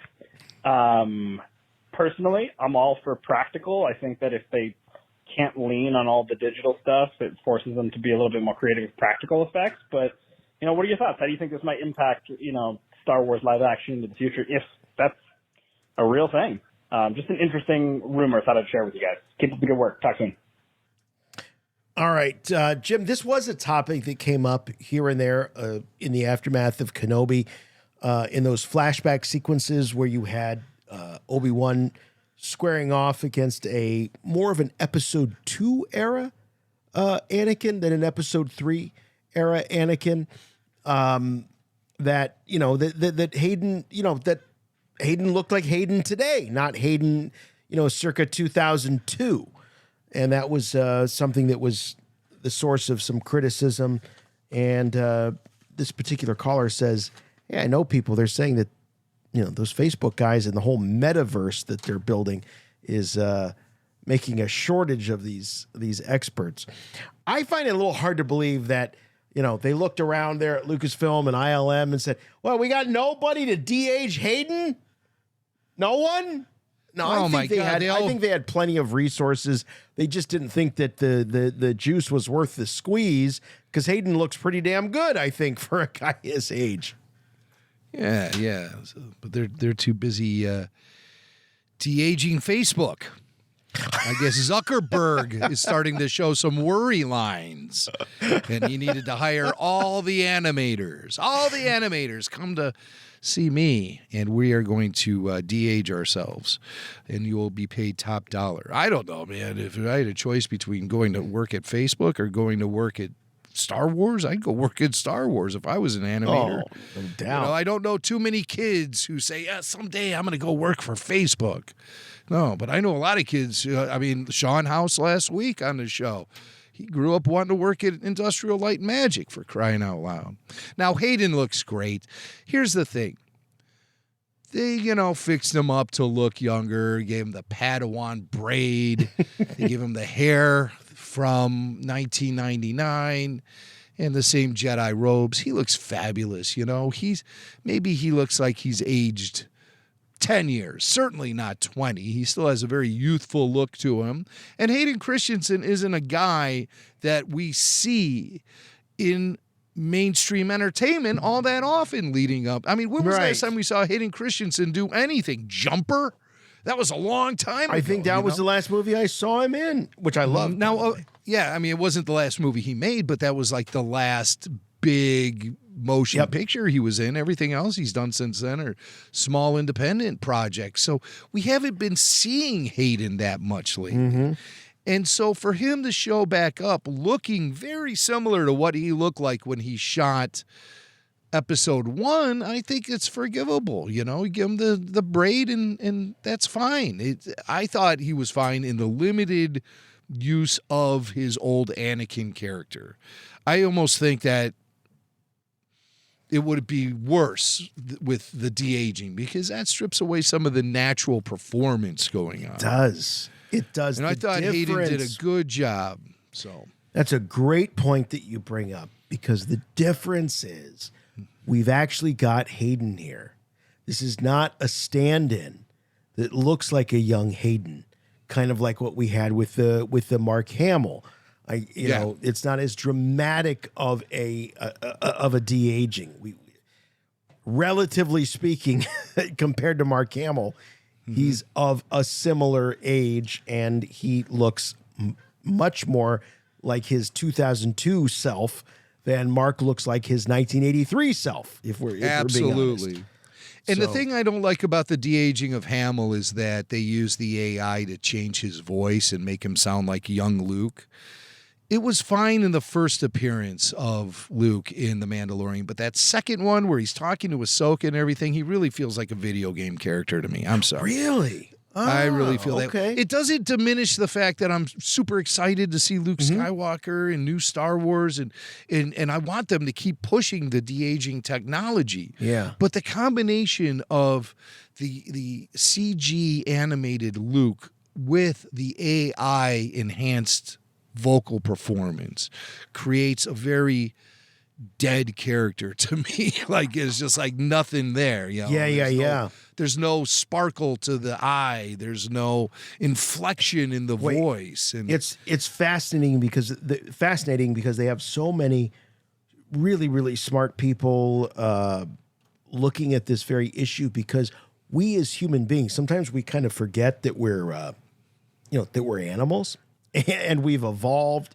to read each other's expressions, the body language, the subtleties. You talked about the eyes, Jim, the subtleties of the way the eyes glimmer, the pupils, the way they dilate, all of that.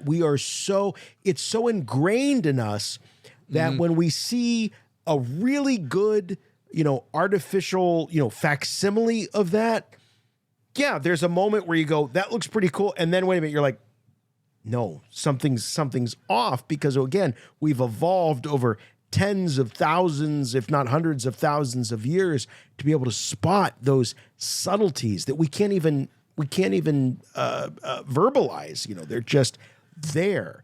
And that's the real challenge of AI. That is the challenge of artificial intelligence or this de-aging and all of this, the CGI, is that we know the difference between reality and fantasy. Oh, and we can figure out it out in a millisecond. Yeah. The way I mean, think about it this way. Here's an experiment. Okay? Your friend, it's a crowded room. Your friend walks in the room. You just kind of briefly out of the side of your eye, you sort of just catch the person there and then gone. But I mean, it was like, or even if you just glance over for half a second, you could make out somebody who's there. Yes. Or just be like, oh, was that a hot looking, or something, anything, Yes. I mean, these are the things like your brain just like takes it in and evaluates it instantly. Yep. And if your brain could do that in a millisecond when it comes to the human face, then when we're staring at it on a screen, it's the illusion will reveal itself really quickly. Right. And special effects, for as advanced as they've become, you can still sometimes see how the sausage is made, or not how the sausage is made, but that there is actual sausage being made. I mean, those are little things that we take for granted a lot of times. And then we watch these things and go, wow, they're spending so many millions of dollars to create these effects. Why isn't it not effective? Why am I not liking it?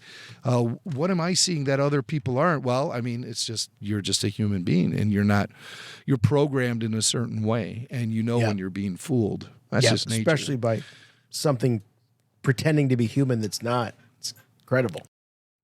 So I'll take real Hayden versus fake Hayden. Chewie, get us out of here! All right. Thanks so much for everybody for tuning in this week. We'll see you next time. Love you all so much. For Rebel Force Radio, I'm Jason. And I'm Jimmy Mack. And remember, The Force will be with you, always. Rebel Force Radio. So fat and satisfied.